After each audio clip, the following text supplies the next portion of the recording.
Magandang araw sa lahat ng tagapakinig dito sa Tamokski TV. Ang kwento natin ngayon ay tungkol sa isang pamilyang nagmula sa probinsya na sa unang tingin pa lamang ay binigyang kuripot at binababa ng ibang miyembro ng kanilang pamilya dahil sila lang ang hindi nagdala ng pribadong sasakyan at nakasakay sa bus patungong pagtitipon. Bago tayo magpatuloy sa kwento, ay maaari po ba akong makahingi ng isang subscribe at like sa kwentong ito? At sinisigurado ko po na darating sa inyo ang napakalaking blessings. Kaya hindi ko na po patatagalin ang ating kwento at simulan na po natin. Ito ay isang mainit na linggo ng umaga sa lungsod ng Quezon City. Ang bahay ni Doña Carmen Villanueva, isang mayamang negosyante at pinuno ng pamilyang Villanueva, ay puno ng sigawan, tawa at amoy ng masasarap na pagkain na inihanda para sa taunang family reunion. Maraming sasakyan ang nakaparada sa labas. Mga kotse ng mamahaling brand, van at kahit isang SUV na bagong-bago pa lamang. Ang lahat ng miyembro ng pamilya mula sa iba't ibang sulok ng bansa ay dumating na, maliban sa isa. Nasaan na kaya sila? Hindi na ba sila darating? Alam naman nating lahat na mahirap silang bumiyahe mula sa probinsya. Pero ang reunion ay hindi pwedeng hindi dadalo. Sabi ni Linda, kapatid ni Doña Carmen. Baka naman napagod na sila sa daan, tita. O baka naman hindi na lang kayang bayaran ng pamasahe para sa bus. Baka kailangan natin silang tulungan. Pero syempre, wag nating sabihin ng diretso para hindi sila masaktan. Sabi ni Mike, apo ni Doña Carmen, isang negosyante, habang humingisi siya kasama ang iba pang mga pinsan na nakikinig. Mga kalating oras pa ang lumipas nang may marinig na kumakatok sa pintuan ng bahay. Si Mang Carding, ang katulong, ay agad na binuksan ito. At doon, nakita ng lahat ng pamilyang De La Cruz, sina Mang Roberto, Aling Teresa, at kanilang tatlong anak na sina Lisa, Mark at Benji. Nakasuot sila ng mga damit na simple ngunit maayos. Ang mga damit ni Mang Roberto at Aling Teresa ay medyo luma na ngunit walang sira. Habang ang mga bata naman ay naka-uniforme pa mula sa paaralan dahil tapos lang silang umuwi mula sa klase bago sumakay ng bus. May dalang malaking kahon ng mga pasalubong, mga saging na saba, mangga, at mga binili nilang kutsinta at puto mula sa kanilang bayan. Magandang umaga po sa inyong lahat. Pasensya na po kung huli kami. Ang bus ay naantala ng kaunti dahil sa trapiko sa highway. Inabot ni Mang Roberto ang kahon ng pasalubong kay Doña Carmen. Mga galing po ito sa amin sa Nueva Ecija, Doña Carmen. Sarap po nito, lalo ng kutsinta na gawa ng asawa ko. Tinanggap niya ang kahon ngunit hindi man lang tumingin ng diretso kay Mang Roberto. Narito na kaya. Umupo na kayo doon sa tabi ng kusina. Baka masikip na dito sa sala. Sabi ni Doña Carmen. Ang mga mata ng iba pang miyembro ng pamilya ay nagtitinginan at may mga ngisi na hindi maganda. Alam ng lahat na ang lugar na itinuturo ni Doña Carmen ay para sa mga katulong. Ngunit pinili nilang huwag sabihin. Si Aling Teresa ay naramdaman ang kirot sa kanyang dibdib. Ngunit ngumiti pa rin siya at tinawakan ng kamay ni Mang Roberto para pigilan itong magalit. Huwag na po kayo mag-alala, Doña Carmen. Ayos lang po kami doon. Salamat po sa pagtanggap sa amin. Sabi ni Aling Teresa, ina ng pamilyang De La Cruz. Ang cute naman ng mga damit nila, para man sa pag-aaral lang talaga. Hindi ba kayo nagdala ng ibang damit para sa reunion? Sabi ni Sarah, pinsan ni Lisa at nag-aaral sa ibang bansa. Pasensya na po Ate Sarah, kasi po pagkatapos ng klase namin, agad na po kaming sumakay ng bus para hindi po kami mahuli. Wala na po kaming panahon para magbihis pa ng iba. Sabi ni Lisa, panganay na anak ng De La Cruz. Habang ang iba pang pamilya ay nagkukwentuhan tungkol sa kanilang mga biyahe, negosyo at mga bagong bili. Ang pamilyang De La Cruz ay tahimik na nakaupo sa tabi ng kusina. Inalalayan sila ni Mang Karding ng tubig at binigyan ng pagkain. At sa tuwing titignan nila ang mga kamag-anak sa sala, makikita nila mga tingin na puno ng pagkakahiya at pangmamaliit. Ngunit sa kabila nito, nanatili silang mahinahon at nagdasal na sana'y matapos na ang araw ng walang masamang mangyari.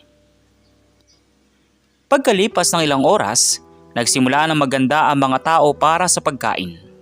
Inilabas sa mga plato ng masasarap na pagkain, tulad ng lechon, adobo, sinigang, at iba pang pagkaing bihira lang makita ng pamilyang De La Cruz sa probinsya. Habang nagkakaroon ng pagpupulong, nagsimula na namang magsalita si Kuya Mike na para bang walang naririnig na iba. Alam niyo ba mga pinsan, nung ako'y bumiyahe papunta dito, gumastos ako na mahigit 1,000 piso para sa gasolina lang.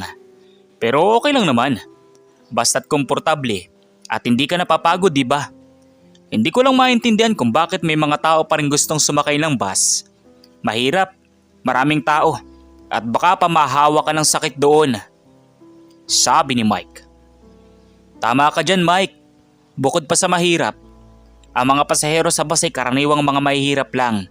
Hindi naman talaga bagay sa atin ang ganong uri ng sasakyan. Sabi ni Danny, isa pang pinsan ni Doña Carmen, habang nakatingin siya sa direksyon ng pamilyang De La Cruz at nakangisi. Si Mark, ang ikalawang anak ng De La Cruz na 14 na taong gulang, ay hindi napigilan ng kanyang galit. Tumayo siya at lumapit sa grupo ni na Mike at Danny. Hindi po tama na ganito nyo kami tingnan, Kuya Mike. Ang bus po ay isang magandang paraan ng transportasyon. Mura at ligtas naman po. At hindi po totoo lang sumasakay doon ay mga mahihirap lang. Galit na sabi ni Mark. Tumawa naman ng malakas si Mike at tinawakan ng ulo ni Mark. Huwag kang magalit, bunso. Bata ka pa naman. Hindi mo pa naintindihan ang mga mundo ng mga mayayaman. Paglaki mo, baka maintindihan mo na kung bakit hindi dapat sumakay ng bus sa mga taong may dignidad. Tumayo naman si Mang Roberto at lumapit sa kanila. Ang mga kamay ay nanginginig sa galit. Huwag niyong saktan ng anak ko, Mike. Wala naman kayong karapatan na husgahan kami dahil sa sasakyan sinakyan namin. Kami may trabaho sa probinsya. Ako ay magsasaka at ang asawa ko ay nagtitinda ng mga pagkain sa palengke. Hindi man kami mayaman, ngunit may dignidad kami at nagtatrabaho kami ng mabuti para sa aming mga anak. Galit na sabi ni Mang Roberto. Tama na. Huwag niyong gawing away ang reunion na ito, Roberto. Umupo ka na muna at huwag mong payagan ng galit na makontrol ka. At ikaw naman, Mike, huwag mong pahabain pa ito. Sabi ni Doña Carmen. Ngunit hindi natigil ang mga paninira. Si Sarah naman ay nagsalita, habang hawak ang kanyang bagong cellphone na mamahalin. Eto naman, Tito Roberto, hindi naman namin sinasabing wala kayong dignidad.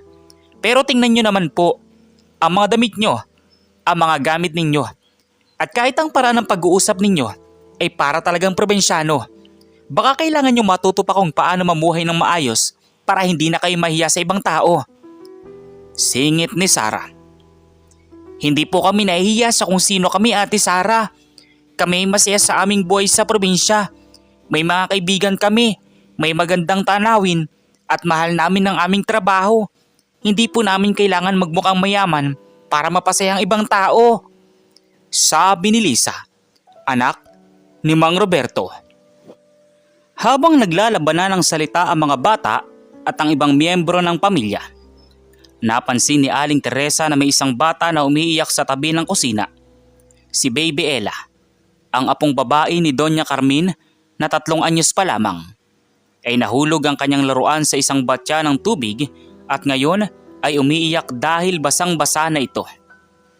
Lumapit si Aling Teresa kay Baby Ella at inalalayan ito. Huwag kang umiyak, mahal. Ako nang bahala sa laruan mo. Kinuha niya ang laruan, kumuha ng tuwalya at maingat na pinunasan ito.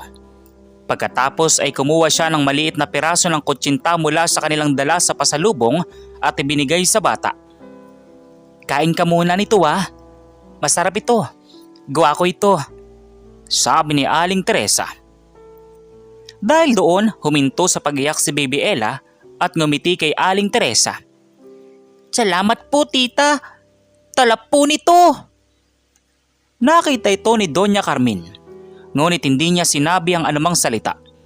Salip, tumingin siya sa pamilyang De la Cruz na ngayon ay tahimik na naman at nag-aayos ng kanilang mga gamit. Sa kanyang puso, naramdaman niya ang isang kirot, ngunit hindi niya alam kung bakit.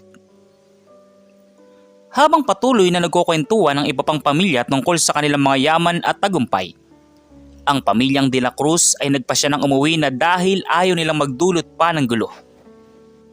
Maraming salamat po sa inyong pagtanggap sa amin, Doña Carmen. Pasensya na po kung nagdulot kami ng abala. Uuwi na po kami para hindi na po kami mahuli pa sa uling bus pauwi ng probinsya, sabi ni Mang Roberto. Tumingin si Doña Carmen kay Mang Roberto, ngunit walang emosyon sa kanyang mukha. Sige na, ingat kayo sa daan. Baka hindi na kayo makapunta sa susunod na reunion. Baka masyado kayong abala sa trabaho ninyo doon sa probinsya, sabi ni Doña Carmen. Ang mga salita ni Doña Carmen ay parang kutsilyo na tumagos sa puso ng pamilyang De la Cruz. Ngunit binigyan pa rin nila siya ng ngiti at nagpasalamat muli bago umalis. Habang sila ay naglalakad palabas ng bahay, naririnig pa rin nila ang mga tawa at pangaasar ng kanilang mga kamag-anak. Si Benji, ang bunso nilang anak na 10 taong gulang, ay biglang umiyak. Inay? Itay? Bakit po nila tayo minamaliit? Hindi po ba tayo parte ng pamilya? Tanong ni Benji. Hinawakan ni Aling Teresa ang ulo ni Benji at ngumiti. Huwag kang umiyak anak. Tayo ay parte ng pamilya. Pero hindi lahat ng tao ay nakakaintindi ng kahalagahan ng pagiging totoo sa sarili. Basta't mahal natin ang isa't isa. Sapat na iyon. Nakangating sabi ni Aling Teresa kay Benji. Sumakay sila ng bus pauwi ng probinsya. Habang umaandar ang bus, tinitingnan nila ang tanawin ng lungsod na unti-unting nawawala sa kanilang paningin. Sa kabila ng sakit na naramdaman nila, nanatili pa rin silang masaya dahil alam nilang may isa't isa silang mga mahal sa buhay. Ngunit hindi nila alam na may isang bagay na mangyayari sa susunod na mga araw na magbabago ng lahat ng tingin ng kanilang mga kamag-anak sa kanila. Pag-uwi ng pamilyang De la Cruz sa Nueva Ecija, agad silang bumalik sa kanilang mga gawain. Si Mang Roberto ay nagtanim ng mga gulay sa kanilang bukid. Si Aling Teresa ay nagtitinda ng mga pagkain sa palengke. At ang mga bata naman ay nag-aaral ng mabuti para makapagtapos ng pag-aaral. Isang linggo ang lumipas nang biglang tumawag si Mang Carding, ang katulong ni Doña Carmen, sa kanila. Mang Roberto! Mang Roberto! Kailangan po ninyong pumunta ng lungsod. May nangyari pong masama kay Doña Carmen, sabi ni Mang Carding sa kabilang telepono. Nagulat ang buong pamilya. Agad silang nag-ayos ng gamit at sumakay ng bus papuntang Quezon City. Habang nasa daan pa sila, hindi nila mapigilan ang pag-aalala para kay Doña Carmen. Kahit na paano, siya pa rin ang kanilang kamag-anak. Pagdating nila sa ospital, nakita nila ang mga miyembro ng pamilyang Villanueva na tahimik na nakaupo sa labas ng kwarto ng pasyente. Narito na kayo. Salamat sa pagdating. Si Doña Carmen ay nagkaroon ng atake sa puso kanina habang nag-aayos ng mga papeles para sa kanyang mga negosyo. Ang doktor ay nagsabi na kailangan niyang magpahinga ng mahabang panahon at hindi muna makakapag-asikaso ng mga gawain, sabi ni Linda. Ang mga mata ng pamilyang De la Cruz ay puno ng kalungkutan. Kahit na minsan silang minaliit ng kanilang kamag-anak, hindi nila kayang makita itong nahihirapan. Paano na po ang negosyo ni Doña Carmen? At sino po mag-aalaga sa kanya habang siya ay nagpapagaling? Tanong ni Mang Roberto. Hindi ko alam, Tito Roberto. Ako ay abala rin sa sarili kong negosyo. At ang iba pa naming kamag-anak ay may sariling mga gawain din. Wala na kaming oras para mag-alaga sa kanya, sabi ni Mike. Bukod pa rito, ang mga papeles ng negosyo ni Lola Carmen ay napakahirap intindihin. Hindi ko pa alam kung paano hahawakan iyon, sabi naman ni Sarah. Habang nag-aalitan ng mga miyembro ng pamilya tungkol sa kung sino ang mag-aasikaso kay Doña Carmen, tumayo si Aling Teresa at lumapit sa kanila. Kung okay lang po sa inyo, kami na po mag-aalaga kay Doña Carmen. Maaari po kami manatili dito sa lungsod habang nagpapagaling pa po siya. At kung kailangan po ng tulong sa mga papeles ng negosyo, pwede po naming tulungan. Si Roberto po ay mahusay sa pagbabasa at pagsusulat. At si Lisa naman ay nag-aaral ng accounting sa aming bayan, sabi ni Aling Teresa. Nagulat ang lahat sa sinabi ni Aling Teresa. Hindi nila inakala na sa kabila ng pang-aasar at pangmamaliit na ginawa nila sa pamilyang De La Cruz, ay handa pa rin silang tumulong. Talaga po ba? Ngunit paano na po kayo sa inyong trabaho at sa mga bata ninyo? Dahil doon ay sumingit sa usapan si Lisa. Wala pong problema, Tita Linda. Maaari po kami mag-aral dito sa lungsod pansamantala at may mga kaibigan po kami sa probinsya na makakapag-alaga sa aming bukid at tindahan habang kami wala. Hindi na makapagsalita ang ibang miyembro ng pamilya. Salip, tumango sila at pinayagan ng pamilyang De La Cruz na mag-alaga kay Doña Carmen. Mula noon, nagsimula nang manatili ang pamilya De La Cruz sa bahay ni Doña Carmen.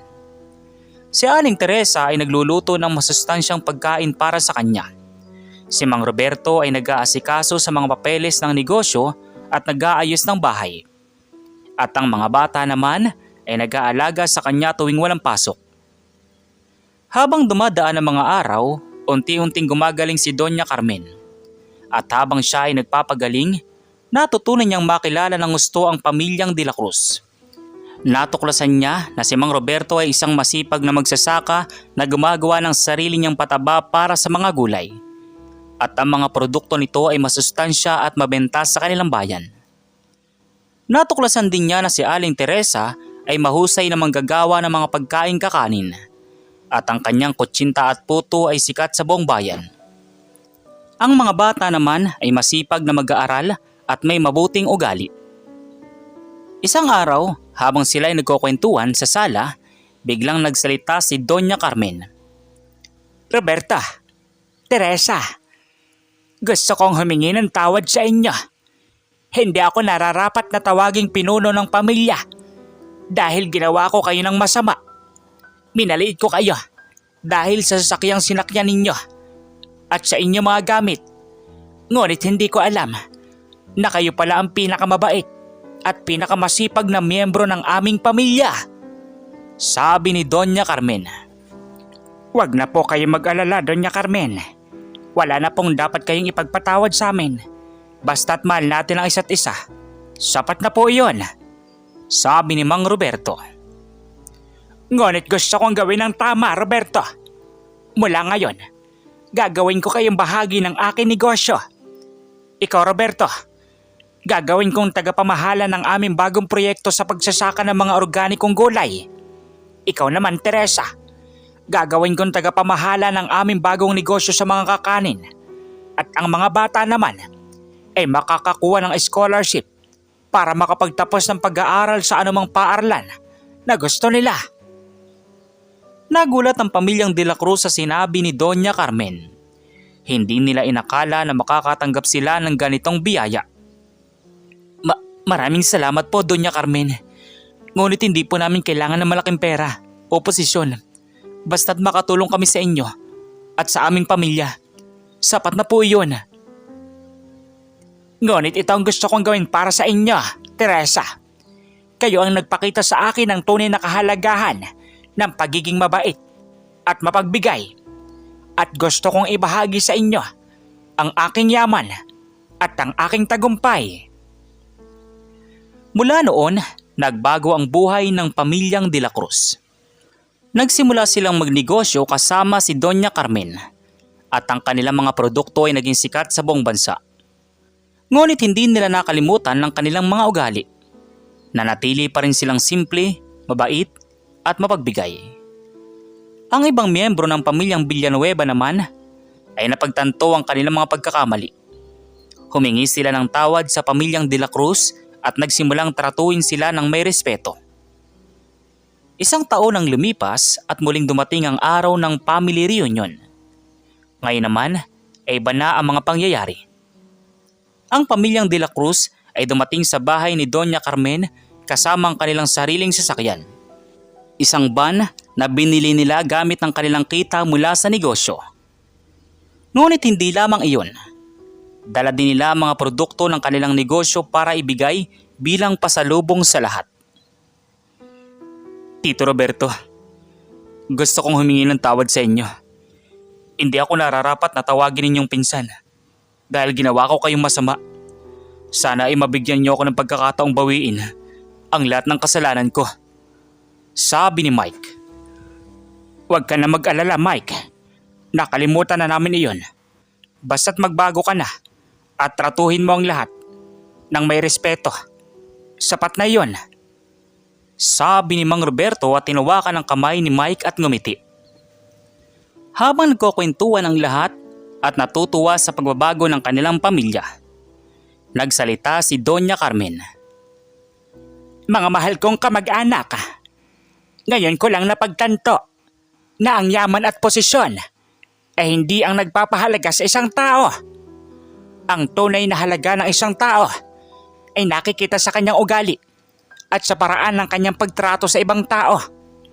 Kaya mula ngayon, sana'y tandaan natin na tayo ay isang pamilya at ang isang pamilya ay dapat magmahalan at magtulungan anuman ang antas ng buhay na kanilang tinatamasa. Sabi ni Doña Carmen. Ang lahat ay tumango at nagkamayan. Mula noon, ang taunang family reunion ay naging mas makabuluhan. Wala nang mga pangaasar o pangmamaliit. Sa halip, lahat ay nagkukwentuhan ng kanilang mga tagumpay at nagtutulungan sa mga problema ng isa't isa. Ang pamilyang De La Cruz naman ay patuloy na lumago ang kanilang negosyo at tumulong sa ibang mahihirap na pamilya sa kanilang bayan. Natutunan nilang lahat na ang tunay na yaman ay hindi matatagpuan sa pera o mga bagay, kundi sa pagmamahal at pagkakaisa ng isang pamilya. Pagkalipas ng ilang buwan, matapos ang reunion, nagsimula namang harapin ng pamilyang De La Cruz at ng pamilyang Villanueva ang bagong pagsubok sa kanilang negosyo. Dumating ang panahon ng tag-ulan at maraming taniman ng mga organikong gulay ni Mang Roberto ang nasira ng baha. Marami rin ang mga order ng kakanin ni Aling Teresa na hindi na ipa-deliver dahil sa masamang panahon. Itay, Inay, paano na po tayo? Marami po tayong nawalang produkto at order. Baka po hindi na natin maibalik ang perang ginastos natin. Sabi ng anak nilang si Lisa. Huwag kang mag-alala, anak. Ang mga pagsubok ay bahagi lamang ng buhay at ng negosyo. Kailangan lang natin maging matatag at humanap ng paraan para malampasan ito. Sabi ni Mang Roberto. Sinamahan sila ni Doña Carmen at ng ibang miyembro ng pamilyang Villanueva sa paghahanap ng solusyon. Nagpasya silang magbukas ng isang temporaryong tindahan sa lungsod para maibenta mga natirang produkto. Si Mike naman ay nagbigay ng mga kagamitan at transportasyon para madaling maipa-deliver ang mga order. Si Sarah naman ay tumulong sa pagpopromote ng kanilang mga sariling produkto gamit ang social media. Sa tulong ng lahat, unti-unting nakabawi ang kanilang negosyo. At hindi lamang iyon. Napatunayan nila na ang kanilang mga produkto ay talagang sikat sa mga mamimili dahil sa kanilang kalidad at lasa. Isang araw, tinawagan sila ng isang malaking supermarket sa Maynila na gustong ibenta ang kanilang mga produkto sa buong bansa. Talaga po ba? Ngunit paano po natin kayang iproseso ang dami ng order na ihilingin nila? Tanong ni Aling Teresa nang marinig ang balita. Huwag kayong mag-alala, Teresa. Kasama niyo kami sa lahat ng bagay. Magtutulungan tayo para mapaunlad palalo ang ating negosyo. Sagot ni Doña Carmen. Mula noon, nagsimula silang magtayo ng mas malaking pabrika para sa mga kakanin at taniman para sa mga organikong gulay. Kumuha sila ng mga trabahador mula sa kanilang bayan para tulungan silang pamahalaan ng mga ito. Maraming pamilya ang nakinabang sa kanilang negosyo. Nagkaroon sila ng trabaho at kita para tustusan ang mga pangailangan ng kanilang mga pamilya. Si Mark naman ay nakapagtapos ng kanyang pag-aaral sa mataas na paaralan at nagpasya na mag-aral ng agronomy sa kolehiyo para matulungan pa ang kanilang negosyo sa pagsasaka. Si Benji naman ay nag-aral ng marketing para matulungan sa pagpopromote ng kanilang mga produkto. Itay, bala ko po magsagawa ng pananaliksik tungkol sa mga bagong paraan ng pagsasaka para mas mapabuti pa natin ang kalidad ng ating mga gulay. Sabi ni Mark. Naman na maganda anak. Suportahan ka namin sa lahat ng gusto mong gawin. Sabi ni Mang Roberto kay Mark. Habang lumalago ang kanilang negosyo, patuloy din silang tumutulong sa ibang tao. Nagbukas sila ng isang scholarship program para sa mga batang mahihirap na gustong makapag-aral. Nagbigay din sila ng mga gamit at pagkain sa mga nasalanta ng kalamidad. Natutunan nilang lahat na ang tunay na kasiyahan ay nakukuha hindi lamang sa pagkakaroon ng yaman, kundi sa pagbabahagi nito sa mga nangangailangan. Isang taon pa ang lumipas at muling dumating ang araw ng pamilya reunion. Ngayon naman ay ginanap ito sa bukid ni Mang Roberto sa Nueva Ecija. Ang lahat ng miyembro ng pamilyang Villanueva ay dumating doon. Iba na ang kanilang mga sasakyan. Ngunit ngayon ay hindi na nila ito pinagmamalaki pa. Sa halip, mas interesado sila sa tanawin ng bukid at sa mga produkto ng kanilang negosyo.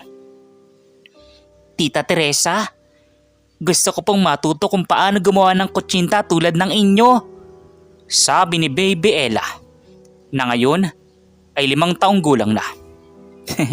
Sige naman, bukas na bukas, turuan kita. Siguraduhin mo lang na magiging masipag ka ha.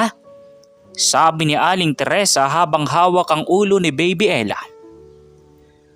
Habang nagkukwentuhan ang lahat at natutuwa sa tanawin ng bukid, nagsalita si Doña Carmen na ngayon ay mas malakas at mas masigla na kaysa dati. Mga mahal kong kamag-anak, ngayon ko talagang napagtanto na ang pinakamagandang bagay na nangyari sa akin ay ang pagkakataong makilala at makasama ang pamilyang De La Cruz. Silang nagbukas ng aking mga mata sa tunay na kahalagahan ng buhay. Itinuro nila sa akin na ang pagmamahal, pagtutulungan at pagbabahagi ay mas mahalaga kaysa sa anumang yaman o posisyon sa buhay. Sabi ni Doña Carmen. At kami naman ay nagpapasalamat sa inyo, Doña Carmen, at sa lahat ng miyembro ng pamilyang Villanueva. Binigyan nyo kami ng pagkakataong ipakita ang aming kakayahan at tumulong sa ibang tao. Dahil sa inyo, mas naging makabuluhan ang aming buhay. Sabi naman ni Mang Roberto. Ang lahat ay tumango at nagkamayan. Pagkatapos ay nagtulungan silang magluto ng masasarap na pagkain gamit ang mga produkto ng kanilang bukid. Habang sila ay nagkain at nagkukwentuhan, narinig ang mga tawa at sigawan ng mga bata na naglalaro sa bukid. Sa bawat ngiti at salita, makikita ang pagmamahal at pagkakaisa ng isang pamilya na noon ay nagkakahati-hati pa lamang. Natutunan nilang lahat ang mga mahalagang aral sa buhay. Hindi dapat husgahan ng isang tao batay sa kanilang antas sa buhay o mga gamit. Ang tunay na yaman ay matatagpuan sa pagmamahal at pagkakaisa ng pamilya.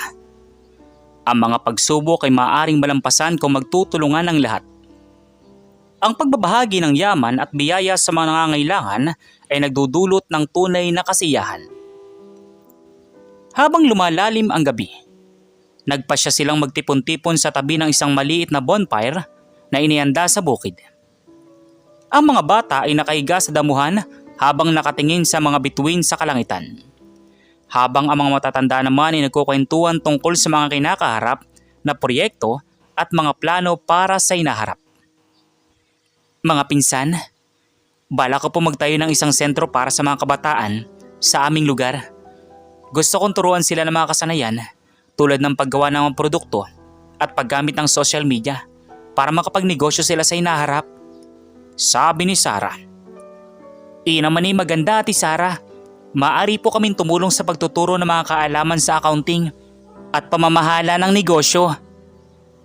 Narinig ng lahat ang mga salita ni Ate Sarah at Lisa at lahat ay sumang-ayon na tumulong sa proyekto. Nagpasya silang mag-ipon ng pera at maghanap ng lugar para sa sentro.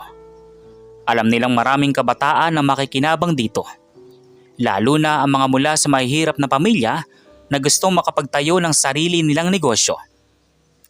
At ako naman ay magbibigay ng mga kagamitan at transportasyon para madaling maipa-deliver ang mga produkto na gagawin ng mga kabataan. Sabi naman ni Mike. Habang patuloy na nagkukwentuhan ang lahat, biglang nagsalita si Benji, ang bunso ng pamilyang De La Cruz na ngayon ay 11 anyos na. Inay, Itay, ngayon ko lang naintindihan kung bakit hindi nyo pinapansin ang mga pang-aasar sa atin noon dahil alam nyong mas malagang pagiging mabuti kaysa sa pagbibigay ng sagot sa mga taong hindi nakakaintindi. Sabi ni Benji. Tama ka anak, kailangan nating matuto na tanggapin ng mga tao kung sino sila at huwag nating hayaan na ang mga salita o kilos nila ay makapinsala sa atin. Basta't alam nating tama ang ginagawa natin. Sapat na iyon. Sagot naman ni Aling Teresa. Pagkalipas ng ilang oras, nagpasya na silang magpahinga. Ang mga bata ay natulog na sa mga tent na inihanda para sa kanila. Habang ang mga matatanda naman ay tahimik na nakaupo pa rin sa tabi ng bonfire, na iniisip ang mga aral na natutunan nila mula sa kanilang paglalakbay bilang isang pamilya. Kinabukasan ng umaga, bago umalis sa mga miyembro ng pamilyang Villanueva pabalik sa lungsod, nagtipon-tipon sila muli sa harap ng bahay ni Mang Roberto. Si Doña Carmen ay kumuha ng isang maliit na kahon at inabot ito kay Mang Roberto. Roberto, ito ay para sa iyo at sa iyong pamilya. Ito ay isang sertipiko na nagpapahayag na inyong pag-aari. Ang kalahati ng lupain na ito sa bukid. Gusto kong ibahagi sa inyo ang lahat ng meron ako. Dahil wala akong karapatang taglayin na mag-isa ito nang hindi ibinabahagi sa mga taong tunay na nagmamahal at tumutulong sa akin. Nagulat si Mang Roberto sa sinabi ni Doña Carmen. Maraming salamat po, Doña Carmen. Ngunit, hindi po namin kayang tanggapin ito. Sobrang laki na po ng biyayang ibinigay ninyo sa amin. Sabi ni Mang Roberto. Huwag mong tanggihan, Roberto. Ito ang nararapat na para sa inyo. Kayo ang nagbago ng buhay ko at ng buhay ng aming buong pamilya. Kayo ang nagpakita sa amin ng tunay na kahulugan ng pagiging isang pamilya. Hindi na makatanggi pa ang pamilyang De La Cruz. Tinanggap nila ang sertipiko at niyakap si Doña Carmen. Ang mga mata ng lahat ay puno ng luha ng kaligayahan at pasasalamat. Habang umaandar na mga sasakyan pauwi ng lungsod, tumingin sila pabalik sa bukid ng pamilyang De La Cruz, na ngayon ay bahagi na rin ng kanilang sariling tahanan. Sa mga dumating na taon, patuloy na lumago ang negosyo ng pamilyang De La Cruz at Villanueva. Maraming pamilyang nakinabang sa kanilang mga proyekto at maraming kabataan ang nakapagtapos ng pag-aaral dahil sa kanilang scholarship program. Ngunit higit sa lahat, nanatili silang magkakasama bilang isang pamilya na hindi na gumagamit ng yaman o posisyon para husgahan ang isa't isa, kundi gumagamit ng pagmamahal at pagtutulungan para malampasan ang lahat ng pagsubok. At yun na nga po ang kwento ng isang pamilyang galing sa probinsya na minsan ay minaliit at tinamak sa family reunion dahil sila lang ang nakasakay sa bus. Ngunit sa uli, sila rin ang naging dahilan para mabago ang buhay ng kanilang buong pamilya. Natutunan nating lahat na hindi dapat husgahan ng isang tao batay sa kanilang katayuan sa buhay o mga gamit. Dahil ang tunay na halaga ng isang tao ay nakikita sa kanyang puso at sa paraan ng kanyang pagtrato sa ibang tao. Muli po, nagpapasalamat po ako sa inyong lahat na nakikinig at sumusuporta sa kwentong ito dito sa Tamokski TV. Pakiusap po huwag kalimutang mag-subscribe at mag-like para po palagi kayong updated sa mga susunod pa nating mga video. So once again, inuulit ko pong muli, ako po si Tamoxki TV. Kita-kita po tayong muli sa mga susunod pa nating maraming mga video. Thank you and God bless you all. Peace out.